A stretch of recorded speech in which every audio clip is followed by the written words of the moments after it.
other gods before me. You shall have no other gods before me.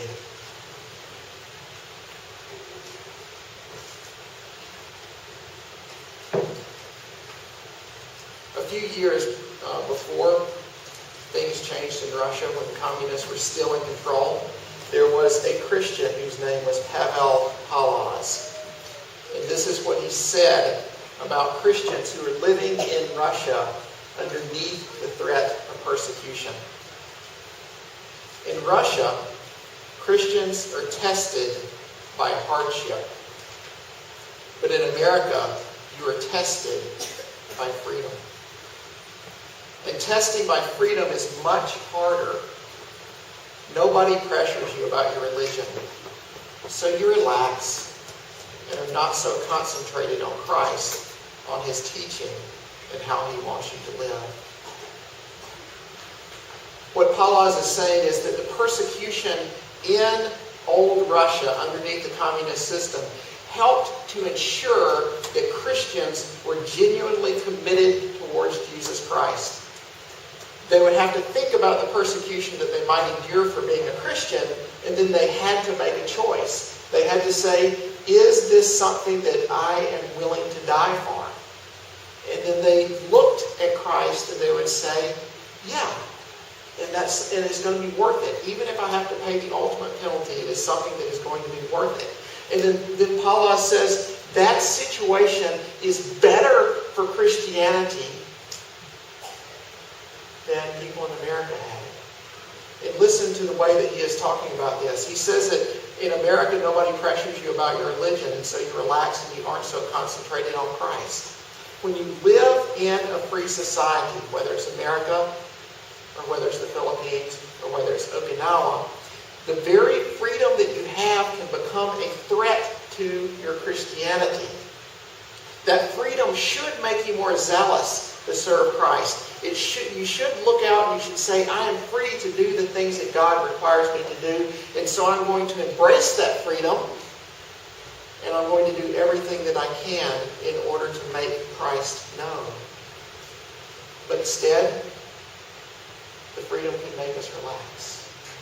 It can make us forget Jesus Christ. It can influence us in such a way that we don't concentrate ourselves on Christ. When we have all of our physical needs met, and when we don't face any opposition that reminds us how important our faith really is, then we can live as though we don't care so much about God.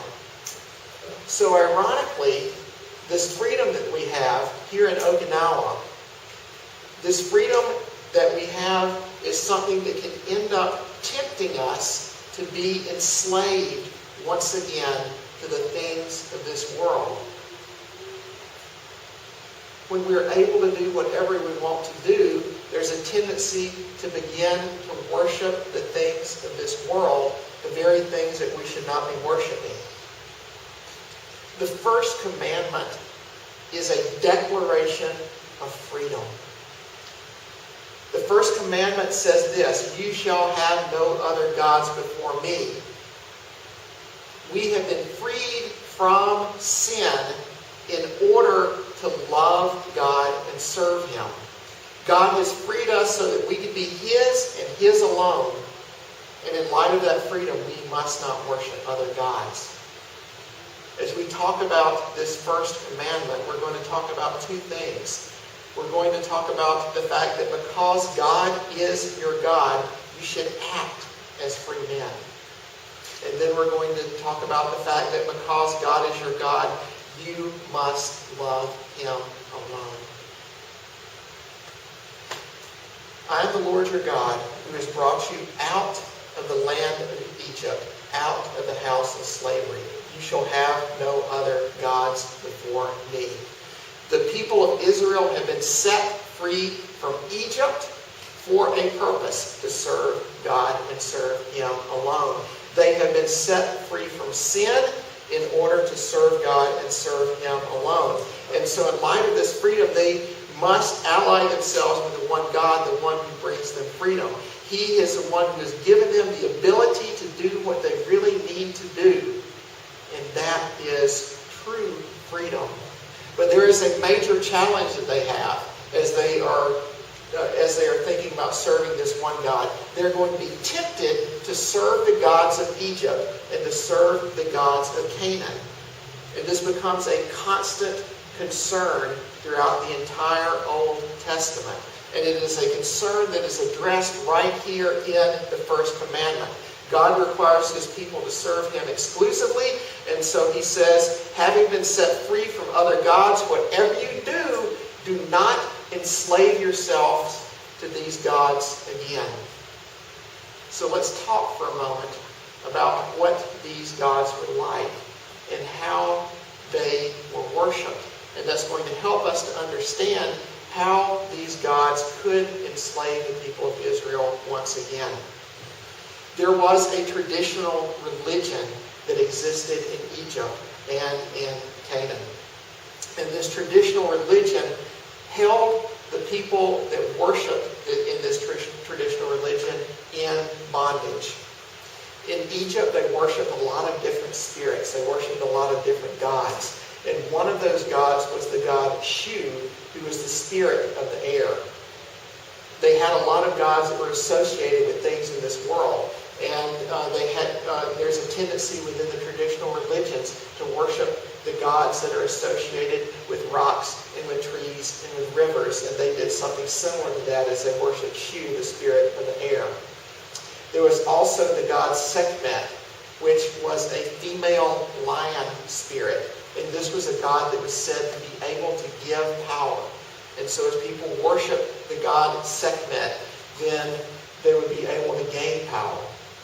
And then there's a god that a lot of us are familiar with, the god Anubis, who is portrayed as a dog.